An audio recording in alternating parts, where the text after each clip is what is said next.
한 주간 지역에서 가장 주목받은 뉴스와 여론을 소개해드리는 이슈 브리핑 시간입니다. 대정부 강경 투쟁을 계속해온 대한전공의협의회 비대위원장이 사퇴한 뒤 새로운 비대위가 구성됐습니다. 병원 복귀를 희망하는 사직 전공의가 늘고 정은경 보건복지부 장관 후보자가 의정 갈등 해결에 의지를 보이면서 새 국면을 맞을지 주목되는데요. 한국일보는 새 지도부 선출 소식을 전했습니다. 대한전공의협의회 새 비대위원장에 한성존 서울 아산병원 사직전공의 대표가 선출됐습니다. 비타협으로 일관했던 전임자와 달리 정부와의 협상에 속도를 낼 것으로 보이는데요. 한 신임 위원장은 7대 요구안 대신 필수 의료 정책 패키지 재검토, 전공의 수련 연속성 보장 등을 새로운 복귀 조건으로 제시했습니다. 동아일보는 전문의 자격 추가 시험에 대한 의료계의 입장을 소개했습니다. 복귀를 희망하는 사직 전공의들은 수련 공백을 줄이기 위해 전문의 자격 시험을 연 2회로 늘려달라고 요구하고 있는데요. 이 시험을 주관하는 대한의학회는 수용하기 어렵다는 입장입니다. 수련의 질을 담보할 수 없다는 우려 때문인데요. 반면 대승적 차원에서 시험 기회를 늘리자는 의견도 있습니다. 한 서울 대형병원의 필수과 교수는 전공의와 전문의 수급이 안 되면 병원 인력난과 환자 불편이 커진다며 정부가 손을 내밀어야 한다고 전했습니다. 한겨레는 사설에서 이번 일이 의정 갈등의 실타래를 풀 수 있는 단초가 될 것으로 기대했습니다. 의료계와 정부가 의료 공백을 수습하고 앞으로 의료개혁에 대해 논의할 수 있도록 머리를 맞대야 한다고 강조했는데요. 원칙 없는 특혜가 남발되지 않도록 하되 의대 교육이 정상화될 수 있도록 정부와 대학이 대책을 강구하고 의대생도 선복귀 후 협상의 자세로 임하지 않으면 해법 찾기가 어려워질 수 있다고 덧붙였습니다. 왕복 4차로인 대구의 한 어린이 보호구역. 오전 8시가 되자 제한 속도가 시속 50에서 30km로 바뀝니다.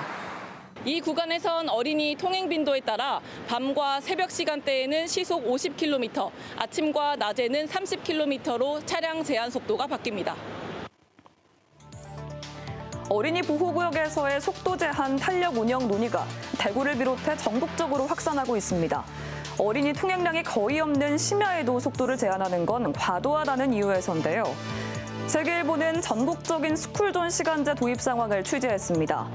대구자치경찰위는 야간 제한 속도를 시속 50km로 완화하는 스쿨존 시간제 속도 제한 도입을 추진하고 있고요. 제주와 전북 전주시는 일부 스쿨존 제한 속도를 각각 오후 9시와 8시부터 다음날 오전 7시까지 시속 50km로 완화해 운영 중입니다. 국회에서는 김승수 국민의힘 의원이 스쿨존 속도 제한을 탄력적으로 운영하는 내용의 도로교통법 일부 개정 법률안을 대표 발의했습니다. 영남일보는 세계 각국의 스쿨존 단속 방식을 취재했습니다. 미국 뉴욕시는 교통 흐름을 위해 시간제 단속을 시행했는데요. 스쿨존 사고 30% 이상이 단속 카메라가 꺼진 시간에 발생한 사실이 알려지면서 2022년부터 24시간 고정 단속으로 전환했습니다. 싱가포르는 시간제 단속과 도로 구조 개선을 병행했는데요. 2000년부터 등하교 시간엔 시속 40km, 그 외 시간엔 50km를 적용하고 도로 중앙섬과 병목 구간을 함께 도입해 차량 속도를 낮췄는데요. 1996년 173명이던 어린이 보행자 사망자 수가 2018년에는 단 한 명도 없는 효과를 봤습니다. 경북 매일신문은 사설을 통해 스쿨존 시간제 도입의 선결 과제를 제시했습니다. 민식이법 제정 이후 지난해 스쿨존 어린이 교통사고가 172건으로 전년보다 5.5% 증가했는데요. 스쿨존 시간제 속도 제한이 허용되더라도 운전자들의 안전의식이 잘 유지돼야 목적을 달성할 수 있다고 지적했습니다. 시민 혼란에 대비해 홍보와 교통표지판의 획기적 정비도 주문했는데요. 교통흐름 개선과 어린이 안전 두 가지 효과를 거두려면 신중한 준비와 결정이 필요하다고 강조했습니다. 아이들뿐만 아니라 시민 모두를 위한 교통안전 정책을 위해 다양한 의견들이 나오고 있는데요. 스쿨존 시간제 속도 제한이 과연 어떤 결말로 의견이 모일지 지켜봐야겠습니다. 지금까지 이슈 브리핑이었습니다.